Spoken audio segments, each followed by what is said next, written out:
Hello students, child health nursing subject में हम central nervous system से रिलेटेड डिसऑर्डर पढ़ रहे हैं। हमारे लास्ट वीडियो में हमने हाइड्रोसेफेलस के बारे में बात की थी कि हाइड्रोसेफेलस को किस तरह से डिफाइन किया जाता है और एटियोलॉजी क्या है, यानी कि कौन कौन से पॉजिटिव फैक्टर्स हैं जिनकी वजह से हाइड्रोसेफेलस की कंडीशन क्रिएट होती है। उसमें हमने जाना था कि CSF और CSF का पाथवे दोनों में ही यदि किसी तरह का डेविएशन देखा जाए तो हाइड्रोसेफेलस की कंडीशन वहाँ पर अपीयर हो सकती है। आज हम पढ़ेंगे कि हाइड्रोसेफेलस के टाइप्स क्या होते हैं, कौन कौन से क्लिनिकल मैनिफेस्टेशंस के थ्रू हम हाइड्रोसेफेलस को डिटेक्ट कर सकते हैं और डायग्नोस्टिक इवैल्यूएशंस क्या हैं जिससे हम डायग्नोस कर सकें हाइड्रोसेफेलस की कंडीशन को। तो आइए स्टार्ट करते हैं हम types of hydrocephalus. Hydrocephalus can be divided into two types. दो तरह के भागों में हम हाइड्रोसेफेलस को दो प्रकार से बांट सकते हैं। पहला है communicating hydrocephalus. In this type of hydrocephalus there is no blockage between ventricular system and subarachnoid space. ये जो कम्युनिकेटिंग हाइड्रोसेफेलस है, इस तरह के प्रकार में हाइड्रोसेफेलस की कंडीशन में कहीं भी ब्लॉकेज नहीं देखा जाता, यानी कि ऑब्स्ट्रक्शन की कंडीशन नहीं देखी जाती है, चाहे वो वेंट्रिकुलर सिस्टम हो या फिर सब एरेक्नोइड स्पेस। इनमें कहीं भी ब्लॉकेज की कंडीशन आपको दिखाई नहीं देगी। There may be failure in the absorption of CSF। यहाँ जो कंडीशन क्रिएट होती है वो है CSF का एब्जॉर्प्शन ठीक तरीके से ना हो पाए और एक्सेसिव प्रोडक्शन ऑफ CSF, या फिर CSF का प्रोडक्शन एक्सेसिव लेवल पर हो रहा हो। मैंने आपको जब लास्ट वीडियो में बताया था कि एटियोलॉजिकल फैक्टर में हमने बात की थी कि या तो ऑब्स्ट्रक्शन हो CSF के पाथवे में, या फिर CSF के एब्जॉर्प्शन या उसके प्रोडक्शन से रिलेटेड कोई डेविएशन हो तो हाइड्रोसेफेलस की कंडीशन क्रिएट होती है। तो कम्युनिकेटिंग हाइड्रोसेफेलस में हम देख रहे हैं कि ब्लॉकेज या ऑब्स्ट्रक्शन कहीं भी नहीं है, केवल या तो CSF के एब्जॉर्प्शन में कोई कमी है या फिर CSF का प्रोडक्शन जो है वो एक्सेस लेवल पर हो रहा है। सेकेंड टाइप है हाइड्रोसेफेलस का non communicating hydrocephalus. In this type of hydrocephalus there is obstruction at any level in the ventricular system. यहां नॉन कम्युनिकेटिंग हाइड्रोसेफेलस में ब्लॉकेज या ऑब्स्ट्रक्शन की कंडीशन देखी जाती है। वो कहीं भी हो सकती है वेंट्रिकुलर सिस्टम में, commonly at the level of aqueduct और at foramina of Luschka and Magendie. सामान्यतः ये ऑब्स्ट्रक्शन पाया जाता है जो फोरामिन्स मैंने आपको बताए थे, जो कि CSF के पाथवे में बहुत ज़्यादा मदद करते हैं, एक वेंट्रिकल से दूसरे वेंट्रिकल में जाने में, और उसके बाद लास्ट में साइनसिस तक एरेक्नोइड विलाई के थ्रू उसको एब्जॉर्ब करवाने में मदद करवाते हैं, एक पाथवे प्रदान करते हैं, पासिंग वे प्रदान करते हैं। वहीं पर ऑब्स्ट्रक्शन देखा जाता है, कॉमनली आप एक्वेडक्ट या फिर फोरामिना ऑफ लुश्का या मिजेंडी में इस कंडीशन को आप देख सकते हैं। द ऑब्स्ट्रक्शन में बी पार्शियल और कंप्लीट। यह है पार्शियल भी, यानी कि थोड़ा भी हो सकता है, और पूरी तरह से ऑब्स्ट्रक्ट भी हो सकता है। It occurs in majority of cases. सामान्यतया हाइड्रोसेफेलस के टाइप्स में नॉन कम्युनिकेटिंग हाइड्रोसेफेलस की जो अकरिंग है वो ज़्यादा देखी जाती है, इसका इंसिडेंस मेजॉरिटी ऑफ केसेस में देखा जाता है। नेक्स्ट हमारे पास पॉइंट है क्लिनिकल मैनिफेस्टेशंस। क्या क्या सिम्टम्स हैं जिनके थ्रू हम डिटेक्ट कर सकते हैं हाइड्रोसेफेलस की कंडीशन को। Congenital hydrocephalus starts in the fetal life and present at birth और within first few month of life. अगर हम बात करें कि कंजेनाइटल कंडीशन की वजह से हाइड्रोसेफेलस की कंडीशन क्रिएट हुई है तो ये फीटल लाइफ में ही स्टार्ट हो जाती है और बर्थ के समय प्रेजेंट देखी जा सकती है, या फिर बच्चे के पैदा होने के कुछ महीनों के अंदर इसे देखा जा सकता है। Clinical manifestation depends upon the age of the child, types और duration of hydrocephalus. Clinical manifestation इस बात पर निर्भर करते हैं कि बच्चे की एज क्या है, किस तरह का हाइड्रोसेफेलस है, यानी कि कंजेनाइटल है या एक्वायर्ड कंडीशन है, और ड्यूरेशन, कितनी ड्यूरेशन अब तक हुई है कि हाइड्रोसेफेलस की कंडीशन वहां देखी जा रही है। ये तीन तरह की कंडीशन पर हम डिपेंड करता है कि क्लिनिकल मैनिफेस्टेशंस क्या होंगे। द फीचर्स इंक्लूड, अब हम फीचर्स की बात करते हैं, क्या क्या शामिल होता है। एक्सेसिव एनलार्जमेंट ऑफ हेड, बच्चे का जो हेड सर्कम्फेरेंस है वो बहुत ही ज़्यादा एनलार्ज हो जाता है।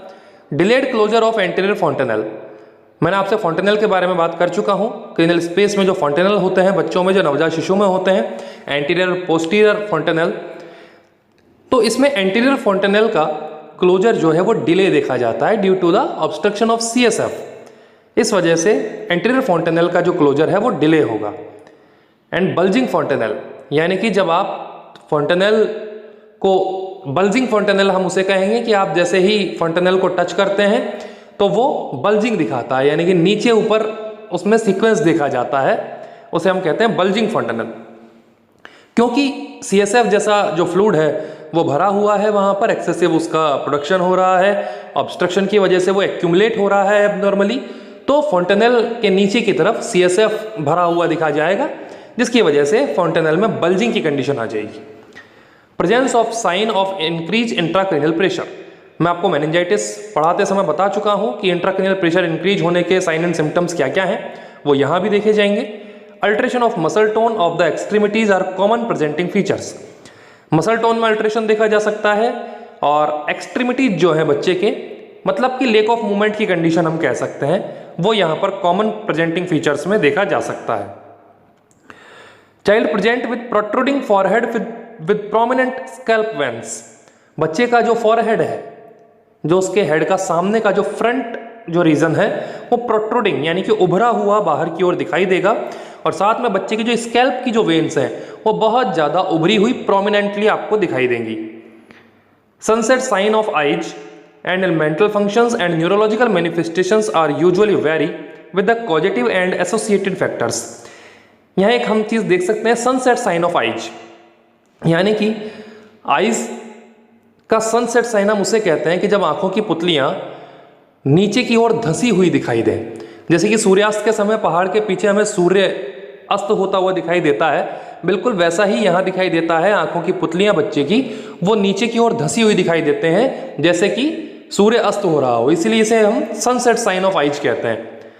मेंटल फंक्शन और न्यूरोलॉजिकल जो मैनिफेस्टेशंस हैं ये अलग अलग बदल सकते हैं हर बच्चे में, उसके पीछे निर्भर करेगा कि कॉजेटिव ऑर्गेनिज्म कौन सा जिम्मेदार है, या किस कंडीशन की वजह से हाइड्रोसेफेलस हुआ है, या फिर उसके एसोसिएटेड फैक्टर्स क्या हैं। Increase intracranial pressure presents with the sign and symptoms as nausea, ICP जो बड़ा हुआ है उसके साथ साथ आप देख सकते हैं नोजिया की कंडीशन दिखाई देगी बच्चे में, वॉमिटिंग बच्चा कर सकता है due to the ICP increase, restlessness बेचैनी होगी, थकान होगी, इरिटेबिलिटी चिड़चिड़ापन होगा, high pitched cry in infants, क्योंकि इन्फेंट्स जो है वो अपनी बात बोल नहीं सकते हैं और इस वजह से उनका जो एक्सप्रेस करने का जो वे है this is only about cry, तो वो हाई पिच क्राई करते हैं। इरेगुलर एंड इंक्रीज रेस्पिरेशन, अनियमित या फिर बड़ा हुआ आपको रेस्पिरेशन दिखाई देगा बच्चे का, पल्स डिक्रीज हो जाएगी, increase temperature and systolic blood pressure, और बच्चे का टेम्परेचर आपको रेज दिखाई देगा, और ब्लड प्रेशर जो है सिस्टोलिक जो ब्लड प्रेशर है वो भी बढ़ा हुआ यहाँ पर देखा जा सकता है। Increase of head circumference, convulsions, stupor and coma also usually present, head circumference का बड़ा हुआ होना, कन्वर्जन की कंडीशन भी देखी जा सकती है, स्टपर एंड कोमा यानी कि सेमी कोमा और फुली अनकॉन्शियसनेस की कंडीशन यहां पर देखी जा सकती है। In older children headache, lethargy, personality changes, apathy and visual problems are manifested. थोड़े बड़े बच्चों की हम बात करें तो उनमें हेडेक और लिथार्जी यानी कि सुस्ती, थकान, उनके पर्सनैलिटी में changes, apathy, lake of movement या फिर विजुअल प्रॉब्लम्स बड़े बच्चों में देखी जा सकती है हाइड्रोसेफेलस की कंडीशन में जब वो सफ़र कर रहे हों। नेक्स्ट हमारा पॉइंट है डायग्नोस्टिक इवैल्यूएशन, किस तरह से डायग्नोस करें हाइड्रोसेफेलस की कंडीशन को। सबसे पहला और सबसे महत्वपूर्ण जो डायग्नोसिस है वो बच्चे के हेड सर्कमफेरेंस का मेजरमेंट है, क्योंकि वही हमें डिटेक्ट करवा सकता है हाइड्रोसेफेलस की कंडीशन को। तो देखिए मेजरमेंट ऑफ हेड सर्कमफेरेंस, बच्चे का जो हेड सर्कमफेरेंस है उसको हमें मेजर करना है। Increase in head circumference in first 3 months of life more than 1 centimeter every 15 days suspect hydrocephalus. अब किस कंडीशन को हम हाइड्रोसेफेलस के तौर पर जान सकते हैं, यानी कि head circumference in first 3 months of life, बच्चे के जन्म के जो शुरुआती 3 महीने हैं उसमें 1 सेंटीमीटर से ज्यादा हेड सर्कमफेरेंस बढ़ रहा है और वो भी 15 दिनों के अंदर यदि बढ़ रहा है तो इसे हाइड्रोसेफेलस की कंडीशन के तौर पर सस्पेक्ट किया जा सकता है, क्योंकि इतना तेजी से नॉर्मली बच्चे का हेड सर्कमफेरेंस बढ़ता नहीं है। लेकिन यहां हम कह रहे हैं कि बच्चे के जीवन के जो शुरुआती 3 महीने हैं उनमें हर 15 दिन में यदि 1 सेंटीमीटर से ज़्यादा हेड सर्कम्फेरेंस बढ़ जाए, this is the condition suspected due to hydrocephalus. Ophthalmoscopy हम करवा सकते हैं, विजुअल जो कंडीशन है उसको देख सकते हैं। एमआरआई के थ्रू भी हम इस कंडीशन को डिटेक्ट कर सकते हैं, यदि कंजेनाइटल एनोमली है तो उसका भी पता लग सकता है।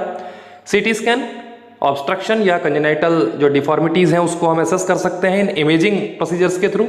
और फिर एक्सरे स्कल, ये सब इमेजिंग प्रोसीजर्स हैं जिनसे हम ऑब्स्ट्रक्शन है या कंजेनाइटल कोई डिफॉर्मिटी है उसको एक्सेस लेवल पर हम एसेस कर सकते हैं और इनके थ्रू हम डायग्नोसिस कर सकते हैं हाइड्रोसिफेलस का।